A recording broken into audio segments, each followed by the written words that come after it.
So now we're going to take a moment to learn the related skills in software that you will want to know in order to be successful with GIS.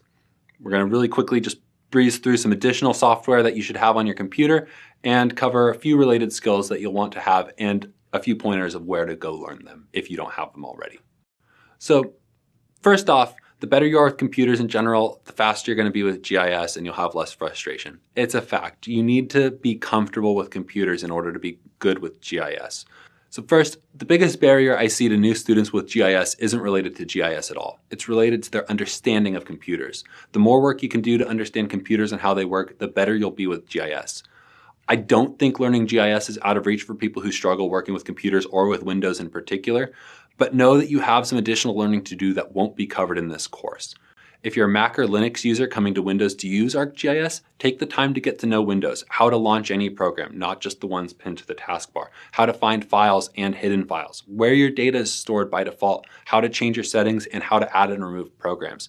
It'll save you a lot of time in the long run if you just take a little bit of time up front to understand the computer you're working on. That applies to everyone else here too. There's no shortage of resources out there for this. There are professional lynda.com courses, there are YouTube channels, there are workbooks at bookstores, and websites dedicated to this. If you have trouble using Windows or computers, spend the time to learn because that's going to make you a more successful GIS analyst. Additionally, for those of you on the other end of the spectrum who've been doing computer programming, who are really comfortable with computers, that algorithmic thinking translates really well into GIS workflows. If you're somebody who's interested in learning programming as a side track to learning GIS, that'll serve you well too, because that thinking will come in handy once we get to geoprocessing. So you can check out codeacademy.com to get started, or another of the Coursera programming courses. There are a number of them. There's one on Python, there's a whole specialization on R programming. They're both great. And then the other thing to learn is sometimes we're afraid to mess around with our computers and try things that we don't really know. Do a Google search, see what'll happen, and then don't be afraid to explore and try things out. It's really okay to break things. Sometimes your computer's your livelihood and you really don't want to break it, but otherwise, things don't get too bad when you mess things up. But in order to do that, you're going to want to have a good backup. So I'll get to that in a moment. Some software you're going to want to have too. There's a lot of software that you need on your computer that's not explicitly GIS software, but that you really need to have to be a good GIS analyst. To start with, Microsoft Office. You're going to want Microsoft Word, Excel, and Microsoft Access, which doesn't come with all editions of Microsoft Office. It's not required, but there are certain types of geographic data that are openable in Microsoft Access and that allow you to tinker around and play with it outside of ArcGIS. So it's really handy to have. If you can't afford that Microsoft Office license or don't want to, you can get LibreOffice or OpenOffice for free. You'll have some limited functionality with those Access databases, but you'll be able to get around. The most critical one is Excel or spreadsheet software in one of these other packages.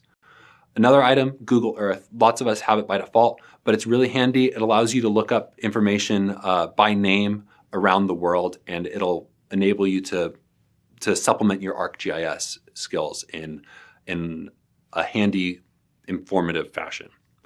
The ArcGIS Pro is adding some of that capability, but Google Earth is still really useful. Notepad++ is another one. For those of you coming from other systems that have deep, rich text editors, that's basically what Notepad++ is. It allows you to edit code. It allows you to edit any file as if it's text. You can really quickly open up things that you don't think are text and see if they're text and start editing them. And so it can be really useful when you're editing, especially shape files and things like that, to have a generic text editor like that. 7-zip is an archive extractor, and you'll find a lot of uses for that with GIS when you're sending and receiving files from people. And then any PDF reader, it doesn't matter, but a lot of times geographic data will come with PDFs that describe what it is. You need to read that metadata in order to be able to use your data. So next up we have GreenShot, which is a free utility online. It's great for taking screenshots of regions of your screen. When you get to doing those bug reports to people of the trouble you're having, GreenShot lets you hit a button, select a part of your screen that shows what's going on, and paste that into your bug report. It copy it straight to your clipboard for you, save it out to a file, or share it to an online service directly. It's super lightweight, runs in the background. I highly recommend it. And then in terms of preventing catastrophe from happening, I recommend Dropbox and CrashPlan.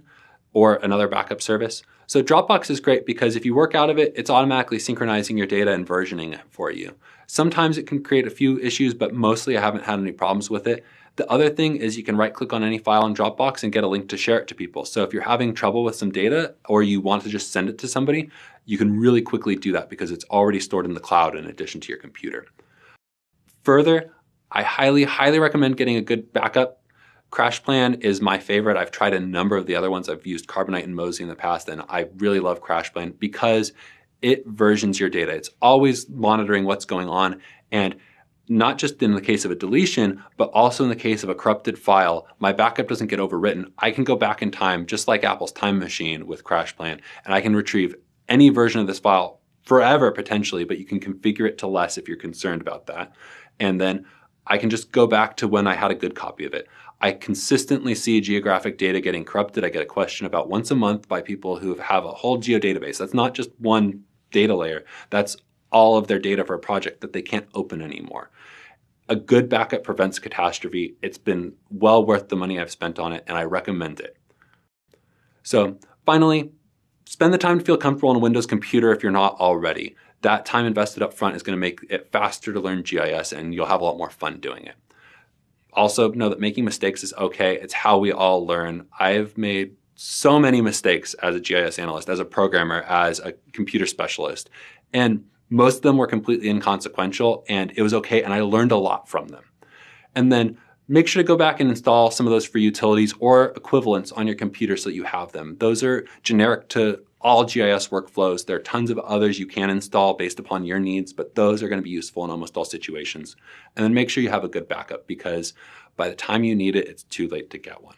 So it'll help you out. So that's it for week 1. Make sure to get the book or a GIS license so that when you come back next week, you'll be ready to open ArcGIS and start learning with it. Okay, thanks, and I'll see you next week.